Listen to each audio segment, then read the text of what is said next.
There have been two prominent cases in the last few weeks. Well, maybe they're not that prominent. You might not have heard of them, of Canadians who have been detained by ICE. And they are folks whose family members are Trump supporters. And I want to share both of those stories with you now here. The first I learned about through Now This Impact, which I love their content.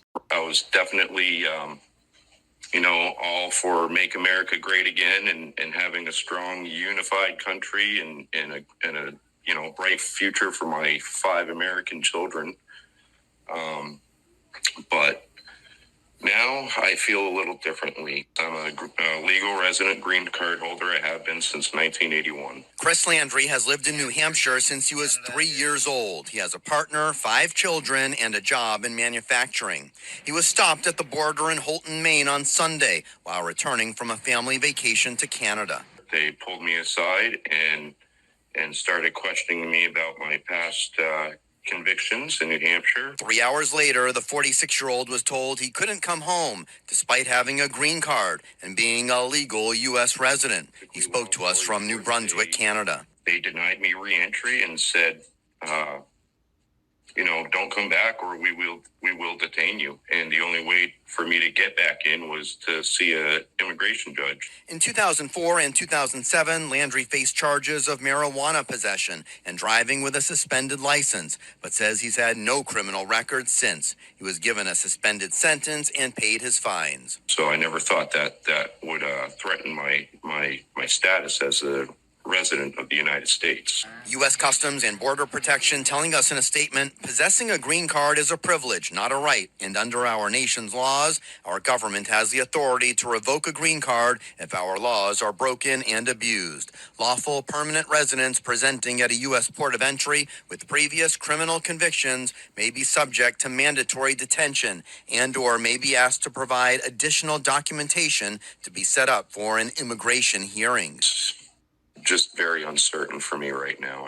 I might end up spending the rest of my life in Canada. Again, it should be abundantly apparent to folks by now that while the Trump regime absolutely is committing an ethnic cleansing, targeting our brown immigrants all over the country for abduction and detention in concentration camps, the goal of what ICE is doing, the cruel, inhumane, and illegal actions that ICE is undertaking, y'all, that's not just about committing an ethnic cleansing, right? They're going to layer in as many benefits for them as they possibly can. This is about rolling out an authoritarian regime where you don't have any rights, where you are afraid to be a human being, to make poor choices, pay the consequences of those choices, right? That man already paid his fines and served his sentence for the crimes that he committed. They want to make it very, very clear that immigrants are not safe, no matter whether they have permanent resident status, no matter whether they have been given legal asylum here. They want you to know that you are not safe under any circumstances, because the idea is to make everybody unsafe, not just undocumented immigrants, not just folks with legal resident status, but also American citizens. The idea is to withdraw your basic constitutional rights. The idea is to seize more and more control over every aspect of your life. The idea is to hold people to completely unreasonable standards and to totally act above and outside the law as law enforcement, so that there's no way you can possibly comply, right?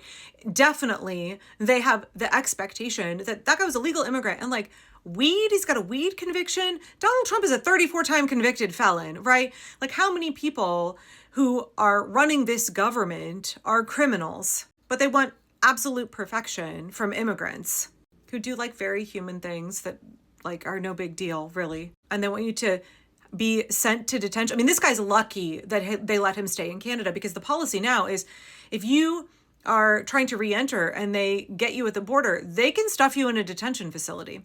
If you appear at the border and they decide that your legal resident status, arbitrarily without a hearing, boom, woof, gone, right? Your asylum status no longer valid for whatever reason they want to decide. They want to have the ultimate power to withdraw that, and they want to be able to snatch you and stuff you in a detention facility with no ability to get bail, right? They announced earlier this week that they plan on keeping folks who are detained in there indefinitely until their detention hearings.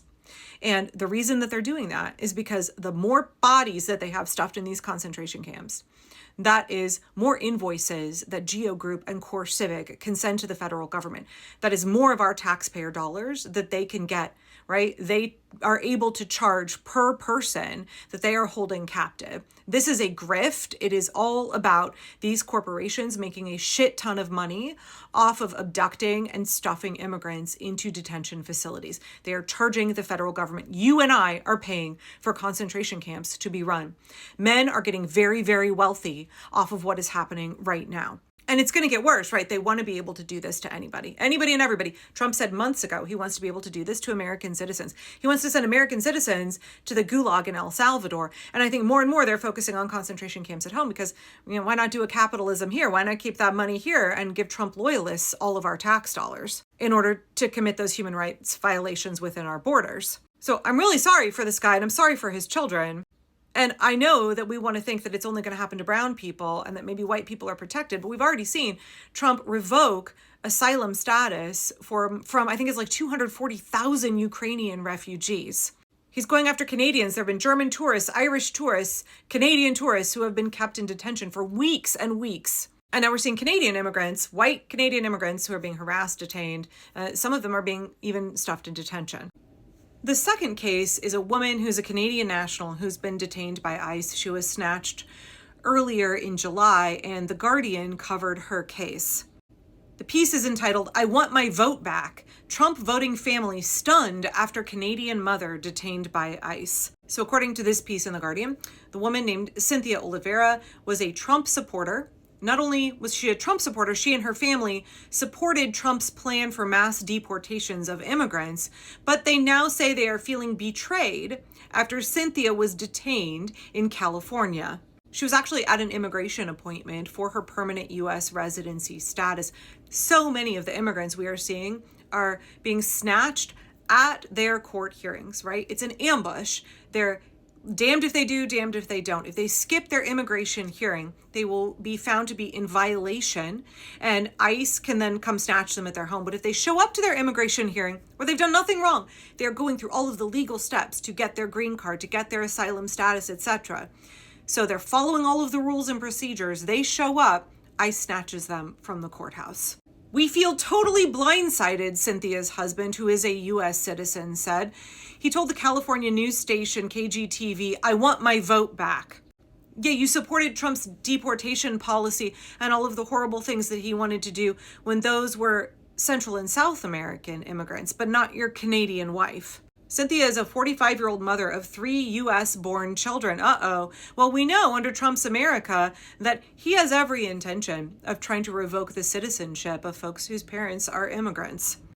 We know that he is trying hard to get rid of birthright citizenship. And we also know that ICE has a policy of if the mother is an undocumented, or not even like undocumented, is somebody who is an immigrant going through the legal process, and they decide they're going to deport her, and she has little kids who are American citizens, they are exiling those children from this country. They are violating those children's constitutional rights and kicking them out of this country. Nobody seems to give a fuck because they're little kids, mostly little brown kids. So Cynthia had once been deported from this country, re-entered. She's been here for 25 years, has been working through the legal process to get her green card status. In 2024, under the Biden administration, remember her family didn't like Joe Biden, they liked Donald Trump, but Biden policies allowed her to get the status to work legally in the US while she was going through the process to get permanent resident status.